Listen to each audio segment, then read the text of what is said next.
Dale and I are here on episode 3, and Seven and three. we're just welcoming everybody to join us today. We want to have a little, we'll just have a little bit of a free flow discussion, but we were talking this morning on the phone about it being very interactive today. So you'll get a lot of chance to interact, ask questions, and chime in, and it will be very conversational. And Dale, I think we could start off. I think we were talking about a few different topics, but actually, uh, it's quite inspiring to put it in practice. But also, you were just sharing a few minutes ago that you really felt your time in prison was a time that the conditions were right. You have a lot of gratitude for the conditions to kind of really dive deep, because I know from the letters you were sending me, you were going way down. You jumped off the edge and you were way down there somewhere in the rabbit hole with a lot of time on your hands and really facing a lot of emotions and thoughts. And now that you're out of prison, uh, it's like, wow, you're in a whole different phase of taking that depth and coming with your morning practices and really carrying it with you through the day and not getting taken off track anywhere. It's quite the practice. You start to see it really was a gift because you'd be surprised how many people get out of prison and they miss prison. They miss the structure. They miss every day you got three hots and a cot no matter what you do. So no matter what, you can lay around all day if you want to, if that's what you choose to do. You can do nothing and or you can dive into your studies, meditate. You got time to do all this stuff and apply the teachings to your environment. And that's what I was starting to do. And that's why I started to experience such a have such a deep appreciation for the course because I saw that it was working. There was a time when I told you when I got that last stint where I got sent to the last prison, I got in trouble and I thought that was a horrible thing that happened initially. But then when I got to that prison, they also alerted me that I was eligible for 90 days off of my sentence for a program that I take that's applicable to that law that opened. And I never got to, no one ever notified me that at Chillicothe. I had tried for it and nothing ever happened. But when I got transitioned over to there, the staff came to me and told me that I could take classes, college, stuff like that, and get into vocational programs that would give me 90 days off my sentence. So that's what I mean. Like when you get out of the way, the walls and stuff fall, and when you get out of the way, there's a flow, and the flow opened doors for me. It literally opened doors that I didn't know were there otherwise because I didn't know I could get 90 days off my sentence. So initially, it said I had to do 20 years day for day, no good time, no judicial, nothing like that. So just to get that was a blessing because so I was taking every program I could get to get, I ended up getting almost a year and 2 months off my sentence. So yeah, I was real grateful for that. Like I said, people think on the streets that well, I can do this too because Dale's doing it in prison. But no, it is we do have an advantage in prison because all we have is time to sit and think with us and sit with our thoughts, and face what it is we're going through. And out there you got those kids to put on the bus, you got to get bills paid, you got to tend to your husband, tend to your wife, make it to dinner on time, stuff like that. And there's no time to really focus on the meditations, the contemplations, the studies, reading books and stuff like that. So when you get out here, you have to do the same thing. You got to stay in that flow. And what I do is I make time for it every morning. I get up at 5 a.m. and I make time for it to begin my day so I can do the three things I like to do: the study, the meditation, and contemplation. It just aligns me with you guys, you Yeah, know. yeah. We see it. We see it on your Uh, face. I You're love it. you're all lit up. I There's a love it. movement that's been going on for decades around the world that's called voluntary simplicity, where people start to take a look at all the seeming options they have, but they actually want to make time for the things that matter most in their life. And so they choose voluntary simplicity instead of the bigger, better, faster, more, get all that you can while the getting's good philosophy. That it's more voluntary simplicity. And when I think about your time in prison, it was almost like a, in some sense, a controlled simplicity. It was almost like an involuntary simplicity because for you and all the inmates, there was structure and like you said, three hots and do pretty much what you want during the day. I mean, if you really are getting wild, they'll put you in the hole or something, but that's even more voluntary, Yeah, involuntary simplicity. That gets even simpler when you're in the hole. But that's almost like Vipassana, like you and your thoughts, you really, that's it. that's it. And you've gone through all these experiences, but so now coming out, it's like, I think that's one of the things that you can offer to a lot of people is that you start the day with some prayer and contemplation, meditation. You have some structure, and if you miss a day, you know it, you feel it through the day because that's important to start the day that way. And then as you go through the day, I mean, how has it been for you at work? We were just talking where you got a little bonus of a couple clients. Tell the story about how you got a couple clients because you have to start from zero, and it's not like you have Well, clientele. it's different down here because I don't know anyone. So, whereas back home I knew everyone and things were easy for me. So here I have to build a clientele from the ground up and have them come in and train. So I was kind of getting frustrated because I was sitting there at the desk a lot making phone calls, cold calling people, trying to get them in the gym. And they're not just flowing in. Nobody likes soliciting. So nobody likes solicited calls, on their weekends off. So I'm sitting there and these two people walk in and we got a wheel up there where there's 12 options of things you can win. And you can win a free training, free massage, free boxing for fitness lessons, free body assessment, stuff like that, free workouts, strength training. And so they can spin the wheel and they can go in one out of 12 options. And the first two come in and they spin the wheel and boom, boom, boxing for fitness, both of them. Get two spins in a row, boxing for fitness. So boom, I got my two clients. And then that was nice, because I was like, geez, am I going to get anybody? What's going on? So I got them. And then with that, I got offered a job, um, another job at Sam's Warehouse wholesale. And I can unload trucks and stuff and take care of the stock. And it's steady benefits, it's better benefits, steady pay, and I don't have to worry about gaining clientele that way. I can work there and then I can do the clients on the side, because I can make my own schedule pretty much. So Yeah, for me, that's a win, that's good. It takes a lot of the heat off of me, the stress, because if you don't get any clients at all, you don't make any money. So, yeah, so this is nice because no matter what, now I got a steady paycheck coming in. yeah. It's like the spirit is just saying, I got your back. I Like got you here, right.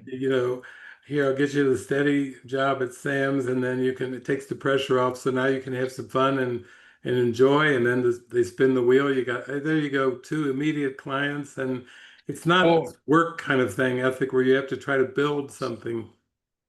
no, it's like it's a guarantee that if and when my training takes off and I can pass out cards at Sam's, you know what I mean, and gain a following there. But if and when it takes off, then I got the clientele and I can just I can make a choice and I can stay at the job or I can, divide my hours up more, but it ultimately is gonna fit what I need most. So Yeah, I just had to get out of the way. And that's really what it's been since this has been activated in me. I feel like it's just who is it that's worried? Who is it that's worried about these thoughts? So when you move that out of the way, you're in the flow state, and things just start to open for you. The phone yeah, calls get made, letters get written, doors yeah, start opening. yeah. I think this is part of The big coming to. guy calls you. Yeah, we have our calls. We got time and space for anything, and the thing about it is, I think the spirit wants us to get away from this kind of linear mode where we're always rehashing the past and replaying the past, and then we're projecting our fears and worries from the past into the future. And I think these things like those two spins and the two instant clients, it's starting to show that synchronicities and these the way that the world works is really the mind just is prayerful, open, willing, and then the synchronicities are the symbols that everything's taken care of. Like our friend, we've got Frank the Tank with us today, and he was The telling us tank. right before the tank is with us, but he was saying, yeah, the best kind of awareness is when you start to really appreciate that things just come to you naturally and easily without effort. And that is so different from the training. I mean, synchronicities, I did that first episode with you, and then you said you were from Cincinnati. I didn't know that. I thought, huh, Dale and I are both from Cincinnati. Then I got something from you on Facebook. I guess you must have made a Facebook page, or I found it for the first time, and it said Norwood, Ohio. And I went, Norwood? That's where my dad was born. That's where my grandparents Wow. raised him.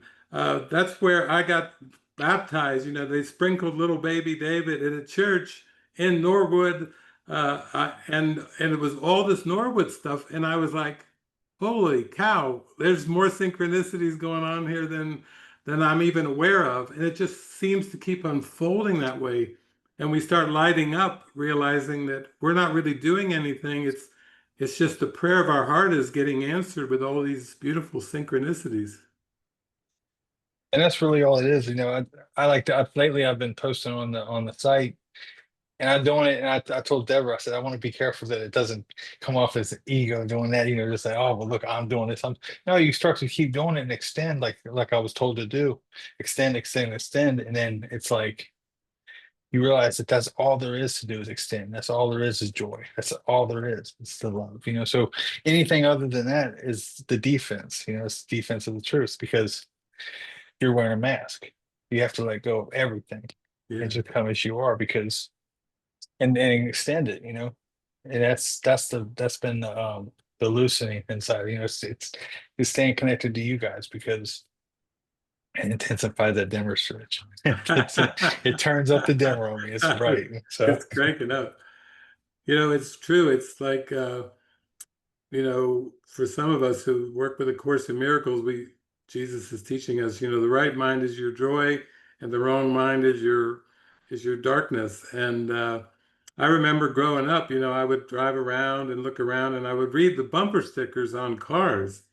And one time I was practicing my spiritual practice. I was driving somewhere and I saw this bumper sticker and it said, "Life's a bitch and then you die." And I thought, okay, that seems to summarize planet Earth pretty well. And then I went like 3 blocks away and I looked, another car turned and pulled in front of me and it said, "Life's a joy, and then you ascend." And I was like, whoa, there it is. Two a total bumper difference. stickers, and it gives you the whole package right there. And that's what you're saying. When you're extending, you feel alive, you feel light, you feel joyful. Light. It is, and that's you brought up another point was like you keep putting on the old it's retelling the story, anticipating the future and regretting the past. It's a training in your mind to like once that's activated in you. And I don't think, like I said, if I wouldn't have went to prison, I don't think I would have went deep enough to find this path, deep enough in the then layers to where that could be activated to give up the story. Because the story was who I am. That's who I thought I believed I was. The story doesn't matter anymore. It's like once that's activated, you can let it's like an old Halloween costume that doesn't fit anymore. I can't wear that stuff anymore. Stuff I wore at 12 and 13 years old, it no longer fits me. It doesn't even look right. And that's how I feel when I start retelling the old stories and stuff. It's like I'm trying to squeeze back in a mask that no longer fits, and it's just ugly. It doesn't feel right anymore. So with that, it's a relief.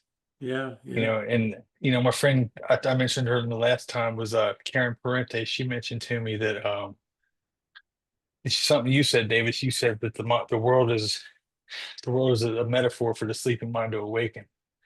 everything in the world is really that. You know, it's like prison included. You know, prisons, we're all in prison. We're all doing time. You know, it's like it's just, you know, some people's prisons look different. It's not that mine, you know, it's not that I did such hard time and you guys are, you know, I'm better than anyone or I'm worse than anyone. It's just, no, we're all doing time together, you know, and it's just using the symbols and the signs to wake up if we can see that, you know. Yeah. So returning Yeah. to what you used to be, you know, or what you've always been, but covered Yeah. over. And I don't know. Yeah. It's That's it. It's like perception of the world is a mirror, it's not a fact. And then we get curious about, okay, whatever I'm perceiving, it's mirroring what I'm believing. And I need to really inquire and go deep into those beliefs, because I think what happens is when we just think of ourselves as just a person trying to make our way through a very vast world, it can get overwhelming and depressing at times. But that's because we really feel that we're kind of trapped in some way. And what the spirit has shown me is that basically what I'm perceiving in the world is a motion picture of my beliefs, and I can change my mind. I can clean the window, keep the window clean so the light can shine through. Don't leave spots building up. Don't let the darkness start to layer and build up thick layers, because then it starts to get heavy. And we want to keep it light. We want to, like a boxer, what was, well, Ali, float like a butterfly, sting like a bee. We got to be floating if we're really going to stay in the joy. JC says float like a butterfly and simply be, you know. So I like that one because just simply be, that's the only job we got. And you know, so I don't know. I think that hold on, you said something that just triggered me. It'll come back to me. I was It'll talking come about the back. mirror, the window, clean, keep the Well, yeah, glass clean in the that's mind. a deep statement to throw at somebody if they don't know what you're talking about. Like when you really experience that the world really is an outpicturing of your thoughts and beliefs and your attitudes. Like I tell people that in prison there, and they'd get mad. You know, shut up! I'm not trying to hear that. You know, but I said, listen, the conditions and experiences we're seeing right now is our thoughts. Is a reflection of our thoughts, beliefs, and attitudes. It's exactly why we're here. I started basic before you started your before you introduced. I was introduced to your levels of the mind, David. I started with thoughts. Thoughts become my actions, or thoughts become my words. Words become my actions. Actions become habits. Habits become character. Character becomes destiny. So I started with those six little principles, and I said, if you trace it back in the class, I'd say, if you trace it back, that's exactly why you're sitting where you're sitting. And everybody, oh, get out of here with that. I said, no, I said, trace it back. You know, you really got to sit with that. Sit with that as your rack and trace it back. And that's really where we're at. And when you start to see the reflections changing, you're like, wow, it just blows you away because there's that shift that takes place. There's a shift that takes place. And when the shift takes place, everything changed. You know, I mean, I changed my environment, my dorms changed, my prison changed, everything changed because I changed. You know, and I was no longer there's some horrific places in prison. You know, there really is. There's some bad. I mean, sitting in that hole, there's people screaming and yelling all night, banging on the doors, kicking the walls, and they keep you up all night. And you know, you could be there, but or you could be in the dorms where they're constantly doing things to get themselves there, or you can be in the dorms like where I ended up at, and you can have your day to yourself, peaceful, quiet, everybody's respectful, you know, and everybody's just trying to do their time and go home. You know, and then it gets to the point where you see home as a different, it's the metaphor, Dave. It's like home isn't just coming to Florida. Home is I'm looking at the big H. I want to go home, you know, but Yeah. I have to heal all my memories, all my grievances and all that stuff. And when I heal all that, I'll merge. And that's I've tapped into it a few times, you know, and I felt that expansiveness, and that's trying to get back there ever since, you know. So it's like, but it's a good feeling though, you know. So, and I know it's possible. So it's just dropping all the identifications. Yeah. I think one of your great strengths is that you're very intuitive, and when something really grabs you, when something really gets your full attention in your heart, uh, like like with your wife, that got your attention. You know, most people, they go through, let's say, 20 years of prison, and then they look to get out, and then they look to establish a life, and establish a life outside of prison. But it, correct me if I'm wrong, but you married, is it Dina, before you got out? Before I got out, Yeah, yeah, I you was sold broke on the it mold. immediately. You broke the mold, buddy. That's just not the way most people do it. You were intuitive. You knew you needed that. Even Frank the Tank got on the phone with me, and he was like, "Oh God, David, we lost one of our best students." And I thought, No, you well, didn't lose. I don't know. Let's let Jesus handle this here. But he was like, he was on a prime. That was one of our prime teachers and students in there, and now he's married, and I. But that was your inspiration, that was your activation. That kind of really lit your heart up. But even that, even with that, like I never understood the point of relationships, until me and JC started having those visits, and he said, no, no, no, that's not the way. You need to start interacting. You need to be in relationships that polishes the mirror, and that.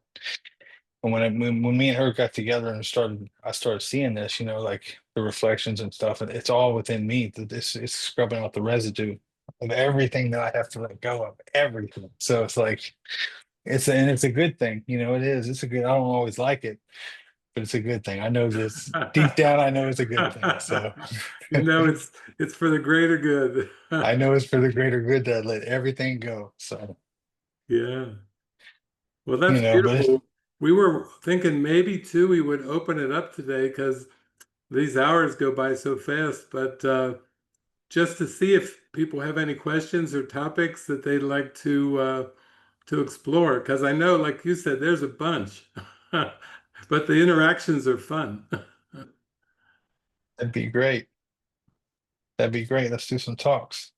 See, Mary. Hi, Mary. Hi, Dale. Hi, big guys. How you doing? The big guys. The big guys. Oh, I spoke last time first, but I was like, I just got to get in here because I just want to have like a conversation about all these things that are coming up. And I want to go back to um, that letter you wrote in 2018, which was written with a red pen, not a red crayon. I was mistaking on that. But anyway, uh,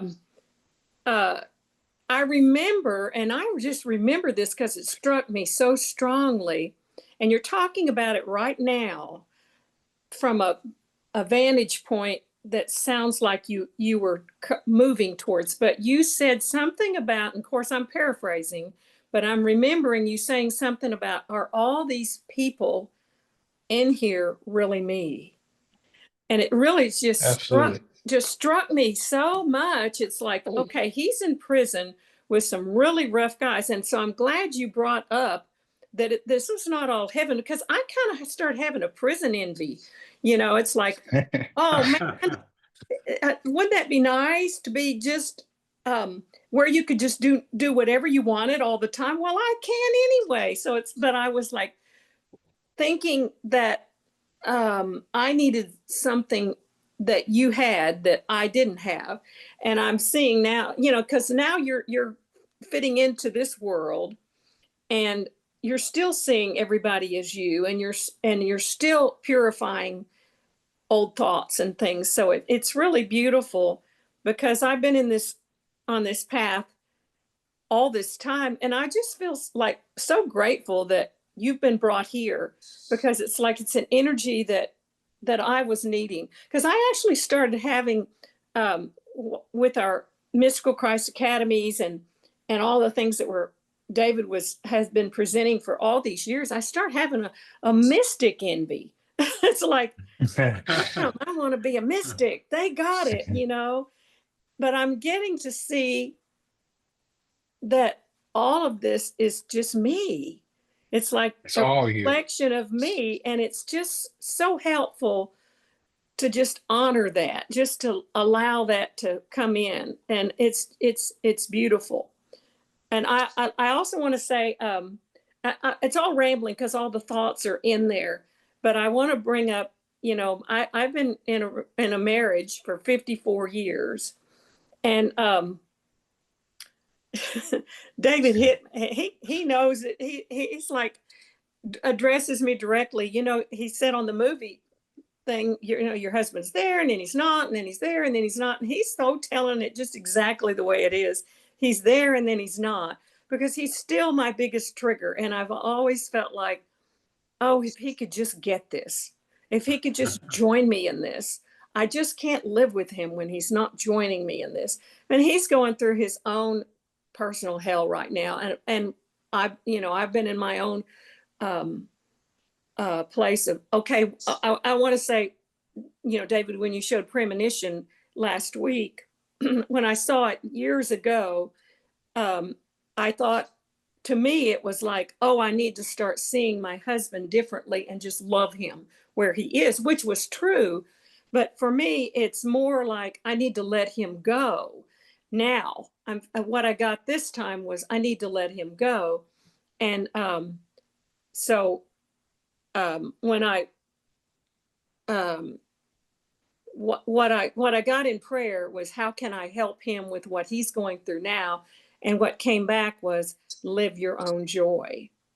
And Dale, I think you're modeling that so beautifully, because you're just reminding me that the prison is in my mind. It's not, it's never has been a place. And the joy is in my mind. And so I'm just grateful that you big guys are here, because it's just like, it's time. I'm ready. I'm so ready for this.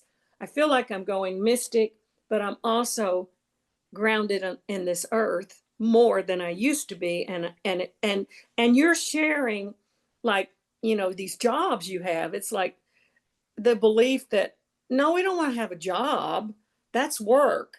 But you're showing that it's not just work, it's your joy.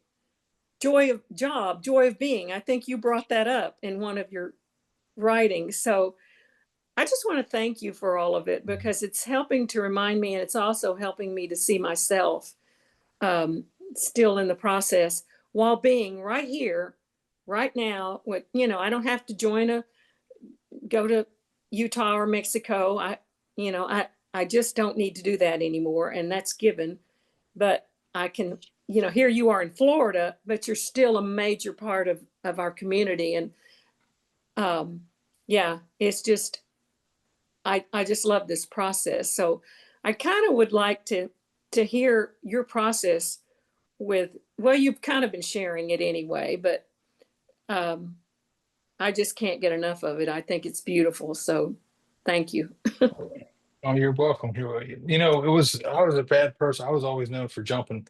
Like I can never sit still, and I move a lot. So I've lived everywhere, and even in prison, you know, every 6 months I would move dorms, I would move blocks, I would move my living situation, because my mind, I couldn't get comfortable, and I thought happiness was somewhere else. And I always thought that if I change my environment, that's going to fix it. But no, the same problems were there. And I'll give you an example. Was we were in the Horizon program, we each had families, and we had a kid in our family who was he was a good prospect, you know, and he really wanted to get on a path and stuff. And I told him, I said, you're making the same mistakes that I made. I said, happiness isn't in another place. I need to leave this dorm. I need to get out of this program. He said, I could do this if I was somewhere else. I said, no, you can't. I said, because the same problem is going to exist, just in another form somewhere else. Trust me, it follows you, because he's not dealing with it inside. You know, the problem is in him. It's not in the bunkie that he had. He believed it was his bunkie. And so what happened was, he quit the program. I couldn't keep him in the program. Like, he quit, and he got moved to another dorm. And the bunkie that he got, he thought was going to be the solution. And it was a bunkie that ended up planting a knife underneath his rack, underneath his mat, because he wanted to leave the camp. The bunkie did, and he wanted this kid out of his bunk. So he planted the knife under his rack and got this guy out of the camp. Got moved from the whole camp entirely, and he got charged with the weapon. So he caused himself a lot. I told him, I said, you know, he come out on the track and told me, he said, you know, I wish I would have stayed in the program. I said, I tried to tell you. I said, it's not the bunkie, it's you. It's not your bunkie, it's not the location, it's you. And like, it was just learning that, because I finally settled in and started seeing it was in me, and I started settling in. And in the end, I got my last whole year almost was the sergeant never put a bunkie with me. I just opened up for me, and like that's unheard of. Like you just get to stay by yourself. I got the corner rack by a beautiful window. I got no bunkie, and all I could do, I could meditate. I had peace and quiet all day long, and it was just glorious. But I gotta feel like it was because I dealt with myself. I sat with myself, and I figured out, it's little things, little triggers in me. Little maybe I got a bad temper. Maybe I'm too picky and trying to control the environment. I let go of trying to control my environment, and it gave me total peace in the end. So That's that's beautiful. all I can say. It's like, it's really, it's not the people in your life, it's not the location, it's within us. And then people get mad at you when you say that. They Yeah. get mad because they think you're coming at them. I'm not coming at you, Mary. You know that. I don't want no problems. But I don't want no problem, Mary. No, but Well, that's the beauty of it is this is a place we can share this. We can say these things. And I've had to learn where to say them, where to share, because I'm in a world where not everybody gets this. But it's really, they don't have to. it's But I us not can getting it. model it. Yeah, you can be the demonstration, and that's really all it comes down to. Is like, again, when I post things and stuff, I don't ever want you guys to feel that I'm saying, well, I got this. There's no me to get No, it. It's just joy. It's just extending, and that's all there is. It's the joy. And that's really all it's ever been. Anything else is the mask. It's a defense against the truth. And at least that's, like I said, communicating with you guys just cranks that dimmer switch up on me. So it keeps me in a happy place. So that's why, but I feel like this is a reflection also, getting to do the show with you guys, because when I got out and I sat and dealt with some things, now this is opening up, and I love it. I look forward to seeing you guys every day, or every weekend. yes. That's a nice thing. Thank you. That's beautiful. Thanks, Mary. Thank you, Mary. You bet. Oh, beautiful. Who else we got? I know we got some more questions. Something, right? Anything? Pass the mic around. Mary, the brave one. Here's Jean. Hi, Gene. Hello. Hi. Uh, what's been on my mind today and lately, and it brings up a lot of my exchanges with the guys on the inside, is this notion of we're the real communication with the guys on the inside is through prayer, not the words I say.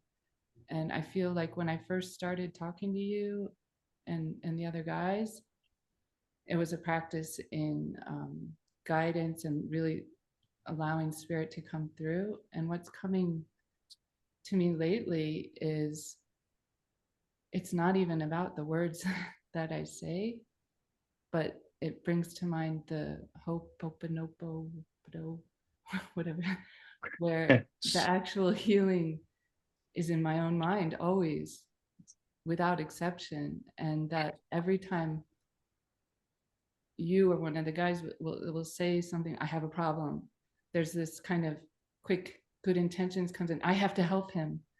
And it's like lately I've been feeling this, catching that and saying, okay, no, bring it back to me, this is my mind. And that it's not so much about what words I'm going to say to them, but really healing it in my own mind first, looking at it, where is that alive in my mind? So I was, and then a quote, maybe you guys can remember exactly where he talks about this in the course. It just popped up to me yesterday, but I can't remember it right now. This idea of the true way of helping another is is through helping ourselves, extending our joy. And also, like, I feel like I'm just trying it out now, like practicing it a bit. So I was wondering, like, if you have some kind of experiences or stories about this. All I can say is it's the same thing with the working on myself part of it. Like when I change me, everything out here, the people too, the reflections started to change. Like me, like what I mentioned with Keith Wright, you know, that guy was like the epitome of who I feared, you know, and I feared him even even to where I met him today. You know, I feared him because it just brought me back to that 12-year-old self, you know. And again, I wasn't letting go of the story, but I had to go back that far to where the trauma first happened and heal it, and it strengthened the whole event, the whole chain of events. And that kid, he was amazing, man. He talked to track with me. He's a really good guy, and I seen the friendship in him, you know, and we started to bond, and he started to open up to me, like, you know, I was just trying to do the same thing he was. I wanted a self-image, I wanted to fit in, you know, and he had a rough childhood growing up also, so you know, we don't know what's going on. But just hearing the human stuff on that side helped me. You know, I don't know if that helps any, but like it doesn't have to be the bully. It could be, you know, living in your house. I don't know, or their neighbor down the street. It's as soon as you change, surprisingly they change. You know, it's like they show you a different expression of themselves that wouldn't have been available otherwise. And it's like they would get mad sometimes in the NAA groups. I get up and I say, I have an addiction, but it's not to alcohol or drugs. I said I have addiction to personality, addiction to ego, you know, to my mask. And that's not part of this group, you know, that's not part of this, you know, but it is, you know, it is because addiction is addiction, you know, it's like it doesn't matter what someone's crime was. If you know, if you can't stand a certain crime, the crime is in you. So what is it in me that I need to fix? And when I fix that, and it took me doing such an extreme, I'm not saying everybody has to do what I did. So it took me doing such an extreme event to break me inside, to cause me enough pain to go within and heal that, to see everybody's the same. You know, it's just an addiction. You know, if it's um, to pornography, or if it's you know, children, whatever it is, if you can't stand that person, think about what it is you can't stand in yourself. And I'm not saying this as a knock on anybody, but like, what is it? Is it addiction to? It's really coming down to addiction of the wrong identification. You know, you're identifying with your past. That's what I figured out anyway. Like when that healed, anybody was welcome in my life. I don't care what you did. And some people aren't good with that. You know, like there's groups, but there's no groups. You guys got to take the walls away. There's no groups. It's just being. You know, take all the walls down, let them fall. And when you heal yourself, everybody's healed with you. So the whole room becomes bright. There's not just dark spots in the room. You know, when the light comes on, it's on for the whole room, you know. So that space opens up. And that's the only way I can explain it. I don't know if that helps or not. That's what came to me.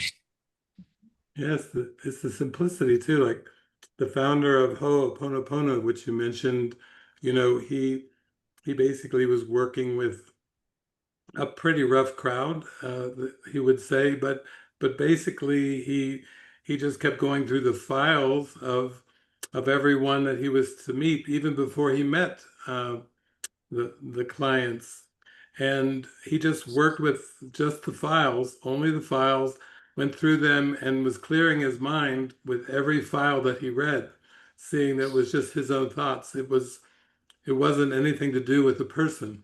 It was just, these were just thoughts and characteristics that he still held in mind. So he would go through one folder, one file after the next, just clearing, clearing, clearing. And basically, he was so determined and so accurate in his approach to healing that they had to close the institution, because I mean that's really taken it all the way when the institution closes, because you've cleared away everything in your mind that you were judging about all the clients. And it does remind me, this morning I did a live from A Course in Miracles, and it was from a section called Beyond the Body. I think it was chapter 18. And there's a part down, pretty far down in that section where Jesus says, mind reaches to itself, it does not go out. Within itself is everything, you within it and it within you. There is nothing else ever. You know, but that's pretty clear. He also says in that section, he starts off that section by saying there is nothing outside of you. So when people talk about the mind, even a lot of mystics and spiritual traditions talk about the mind as if the mind is ego and you have to get rid of your mind or get out of your mind. And Jesus is teaching us that everything is mind. Mind is the activating agent of spirit. And basically, if you start to just take that in, then it takes you out of the psychological model. It takes you out of the social worker model. It takes you out of the prisoner model. And what you started with was you said, "Oh my gosh, I'm seeing that it's all my lesson." And that's where it's our lesson. It's not our personal lesson, but it is our mind lesson. And just to come back fully to realize that we are an idea in the mind of God, and that everything we go through is just emptying out all these concepts and judgments and grievances and opinions that seem to be normal but really aren't normal unless you consider hurt and pain normal. There's no normalness in it.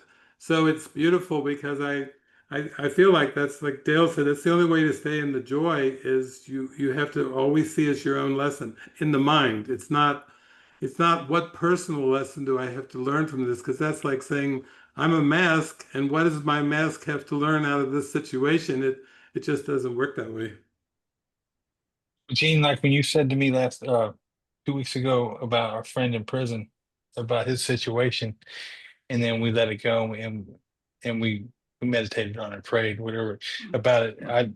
I meditate on it. So, but when you do that, look what happened with him. He's in now. He's all in, and he went from a very dark place to the light place, and that came from, well, he's reflecting what we did. You know, so I mean that's the part of it too. Like because I felt bad, like, man, I wish I could write him. I wish I could take care of, and go in there and help him out. But then I dropped the story and I meditated on it, and it fixed it in myself, my own complacency and my own issues that I was dealing with. And James is back. He's back 100% now. So that's good. That's good stuff. And he watched Take Me Home. And watch that. Yeah. So it all. I think a big thing with a lot of them is they don't understand. Well, that they don't. Maybe we don't understand. So a big thing is the communication. Like we want everything instant right now. And if I write you, please write me back immediately. That was how it is when you're in prison. Like we want to hear something immediately. So when it's not immediate, we get frustrated and think it's us. And it's that's hard. It is hard for the guys in there. I know that. Thank you. Yeah, I was thinking of him too. Yeah. But But it healed, I mean, we did that together, and then look what's going on with him now. yeah, So it's amazing. thank you. Thank you. Yeah. Anybody else? Nobody else?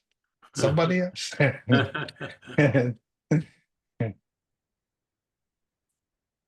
Like Hi, Micah. Hi. How I are you? just fine, thank you. I just want to give thanks for, I don't know, something. I was crying when you started sharing, and something is like dropping inside my mind just listening to you, and I'm somehow still busy with the monster and the butterfly parable I images. love that. I love those emojis you put up. I loved it. I was like, oh, look at that. That was awesome. Yeah, That was awesome. it's still working, and I think it's related to what you shared with the addiction to the personality, which I feel I suffer from a lot, or where I feel I'm really stuck. I don't know, maybe I have a too intellectual approach to that I need to do something special to let it go. This in addiction to my misery, to my miseries, so to speak. I feel that the addiction in my mind is really to misery and darkness, to like feeling weird way to feel, to enjoy it. It sounds ridiculous, but it's, and then I realize it, and then I start fighting myself. So this images speak so much to me with the monster and the butterfly. I feel the spirit and this lightness, and I know it's there. And then I have this monster grabbing my soul, like, and then I'm in my own prison fighting with myself. Huh. And I don't know. I feel like I'm looking out for a trick. I'm doing all this devotion I'm at home because of my physical condition. I don't move out much because my body freezes during the day, and I just meditate my time on the floor. So I spent a lot of months and years during the last years on the floor. And it's like, how does it stop this inner battle? Is it coming down to this decision in the mind? I had this in the evening with my partner, where I had this question because he was annoyed, and I had this question in mind to ask him whether he wants to be happy. And then this question repeated in my mind that this question was for me, actually, if I want to be happy. And it's like, I don't know why this feels so difficult to be answered. It should be simple to say I want to be happy, but there's this addiction to misery, I feel. It's amazing to it's a clear discernment of who's feeling this way, you know, and it's like once you have a clean grasp of that in your mind, who this is that's grasping to the suffering, grasping to, because it loves it, it keeps it alive, it perpetuates its existence every day, you know, and it's just training your mind. As soon as you hit your feet to the floor every morning, do you want to retell the same story? I mean, even if it's just, you know, this is who I am, this is who's going to work. Who is that? Like, what if you entrust it? Really is a possibility to activate that in you to become brand new space, just open space right now and start a whole new world. Everything's new is an experience today, now, and it's all you. The reflections are what's going on in your mind, what you're watching every day, and and when you can feel that and experience that one time, you spend the rest of your life doing that because it's undressing constantly to take off, just be a naked being every day, just take it all off, and you sit on the floor like that, like you have, and that's, hate to say it like that, but it's a gift, you know. But you have to sit with your thoughts and face your thoughts. You know, when I used to box, as a metaphor, like we'd come out, and every fight I had, I'd come out and I touch gloves with them in a ring, you know, and but that's a meeting of myself. You know, I met my problems, I face my problems as they come up, and I fight 'em. And there's no fight. You don't have to fight them. You just let them be there. There's nothing wrong with it. You know, it's not that you're an angry person. It's not that you're a, you know, it's the unworthiness in us. It's the shame in us, you know, and it's facing that stuff and realize that those are all lies. All of it's lies. If it's not joy, peace, love, it's all a lie. It's not the joy of being, you know, that's not, you're not doing your job. You're not doing, but no, I'm not saying you're not doing your job, but you know what I mean? That's what keeps me anchored, you know. So I know when my mind's telling me the lie, it's better to die than live the lie. That's, you know, it really is, because you die to yourself each minute and let all that Mm. story go. Just let it go, you know, and give somebody the space to be who they are, because you're letting the storm clear in your mind. The storm passes. You know, it rains down here in Florida every day. You know, it's beautiful down here. It could be sunshine right now, and I go out for a walk and it just start pouring rain, but it's only lasts 10 minutes or so. It's just temporary appearance, and the sun comes right back out. That's how it is in your mind, really. You know, the storms come so fast and go, and you just sit back and watch them pass. That's all. So Just watch the continue to be storm. a passers-by. So that's just what it. You're the sky that they're happening in. You're the sky that the storm's happening in, and you were just watching it. You know, it's not hurting you. It's okay. Let the lightning strike. Let the tornadoes come. Let them. You know, just bring it. You know, that's kind of what it is, because it's just destroying everything that was never real to begin with. It's something you built. You built that, and we can really only discuss it in this room here, you know, because to tell people that, you know, I wrote that in my thing this morning. I said, you know, I was telling us like the mental health person that I got sent to for my probation. I'm telling her these things, and I had to shut my mouth because she started to look at me like, yeah, I might be fit for a straitjacket. You know, you can't really just tell. You can't just tell people this stuff because you got to be ready to give it all up. You got to really dive in and suffer, because it awakens your consciousness from your mind, and you can just observe it, and you really suffer. You know, you really get to that point of suffering. And the suffering is actually a blessing. It's a gift to you, because how else are you going to wake up? Mm. You know what I mean? Yeah. So I don't know. It's my take on it. Yeah, Mm. mental health is inner peace. So as soon as we put mental health professional with it, as soon as analytical thinking comes in, that's pieces and parts, and the whole transcends the sum of the parts. So you know, it's just an ego habit that's part of the human condition to break things apart, and even rituals and even things we do can be very helpful to a point, but then we don't want to become dependent on them, because we become dependent on a process or even a mantra or whatever. It's just meant to be a little springboard to relax, you know, really ease back and relax and smile. And if you freeze up and find yourself on the floor, next time do nothing.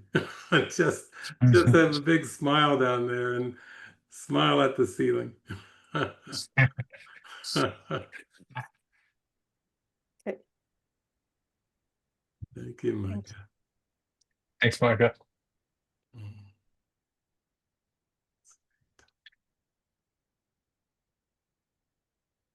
Anybody else? Another Micah. Hi, Micah. How you going, bud? Hi. Good. Wow. Was me, Amanda, no Micah. Oh, how Wow, are you? very good, very good. We are in our motorhome now in Barcelona, so very good. Wow, I only want to say thank you. I only want to say thank you because this is an answer for me. For a long time, I pray like authenticity and extended the experience and be completely honest. And I don't know, it's like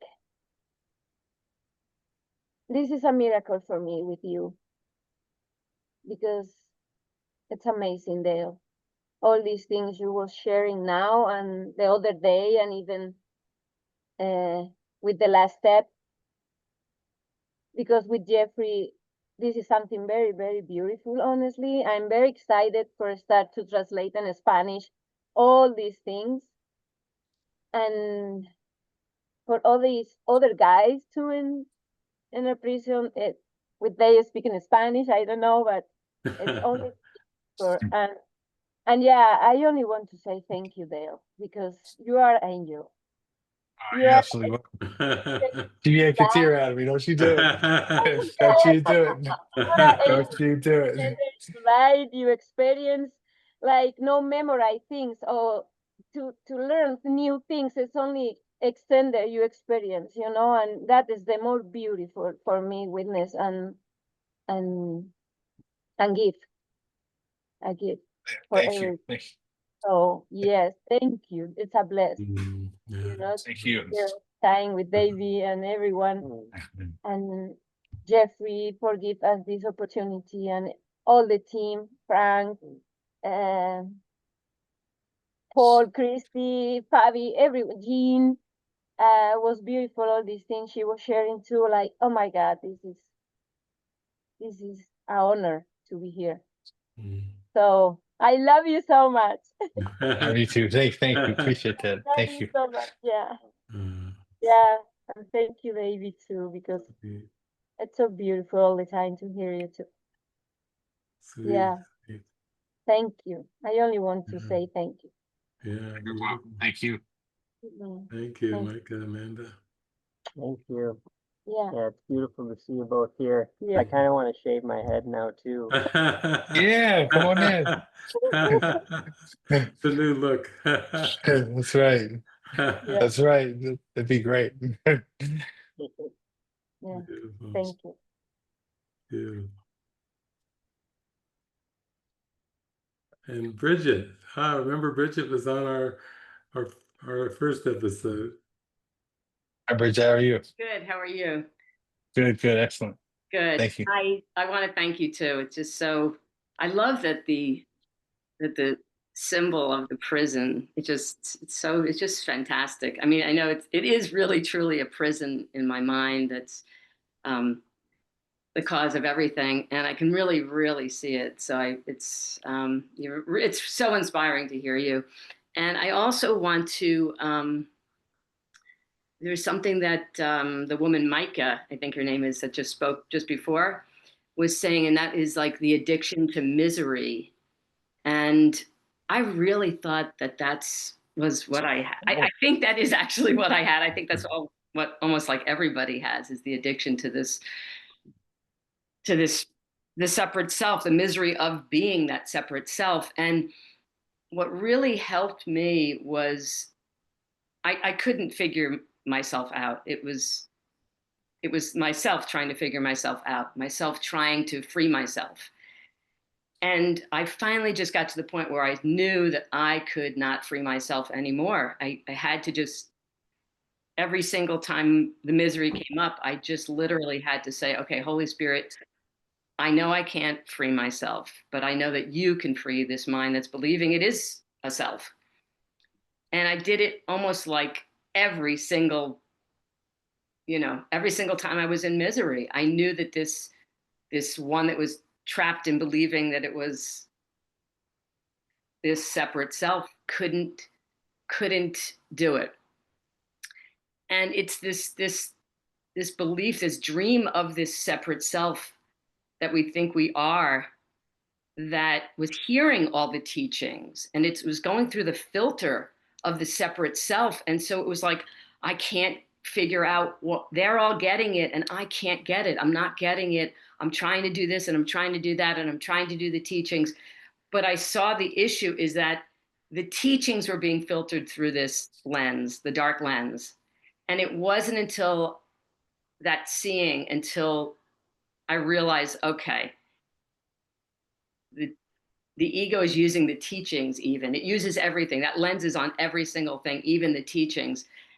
It wasn't until I could really give everything to Holy Spirit and just say, please, I see what's happening. I'm hearing everything through this lens, and it's making it worse because now I think I can't do it. I can't do what they're doing. I can't look how great Dale is doing. I just can't do it. It wasn't until I finally saw that I'm not the one that's going to do this, that something else is doing it for me, for the mind. Something is going to free the mind. We never have to think that it's us that's got to do it. And that was my biggest sort of freedom. It was just like opened up a whole thing when I saw that, oh, okay, it's not me that's going to get free. It's that spirit. It will free the mind of the me. And so that was so freeing that I just had to say, I just had to finally say it. That's how it kind of the freedom comes for me. Mhm. So thank you for all your inspiration, because it's been really. Oh, thank you. I appreciate you. Thank you. I think that it doesn't have to be prison, to look like a cage. I mean, we're like in our own everybody's in their own psychological cage, it doesn't have to be prison per se. But I think everybody, the more, all them years in there, like I talked to people, and there were a lot of them that wanted to be in there with me. It's like, wow, I wish I could, be sitting next to you, because their home life's crazy, or their job's crazy, or they're stressed out about their bills, or whatever it is they're going through on the streets. I actually had friends that most would consider successful, and they want to be locked up next to me. I'm like, what are you talking about? But I mean, people that want to leave the world to come in there, and anyway, everybody has a prison, their own prison to face, and you got the key. We just have to unlock that door, walk out. That's all it is. Like I said, thankfully it came to me. My key came at the very end. Yeah, but they made me do all my time. It made me do 7,000 something days before I finally got the last key. And I still, I still have to dissolve even that key. But I'm working on it, and but it enabled me to heal fully. To what brought me to this point, and now I can see everything as it is, and just kind of experience that, and enjoy my freedom. But still got a little bit of the key left to dissolve. So it's all right. We'll get it. We'll get it. Beautiful. Well, thank you, everyone. It looks like wow, the hour went by very fast today. Yeah, that was fast. It was That a blink. fast. Just a blink. But yeah, thank you all for participating in this and coming on here in Tribe of Christ, and beautiful that you can post and share and feel the joy of this is a place where it's very much appreciated. Teach what we would learn. So we're just grateful for that opportunity, and I think we'll see. I think JC will be back next week, although he gave me he had to go somewhere this week, but I think he'll be back for episode 4. Episode 4. Hope to see everybody there. I look forward to it. Yeah. Just Well, want to say thanks to the big guy. Thanks to the big guy. Thank you. Love Two everybody. Norwood guys. Now it's Two every Norwood week guys. I find another synchronicity. I'm like, Norwood. Isn't that amazing? Oh my God, it keeps going. That's right. We are the Thank same God. one. Literally, Jesus is using all these little symbols to say, you're the same. You're identical. Norwood was the origin. That's it. There we go. I love you guys. Love you. Thank Take you. care, everyone. Take Love care, you. everyone. Bye-bye. Bye-bye.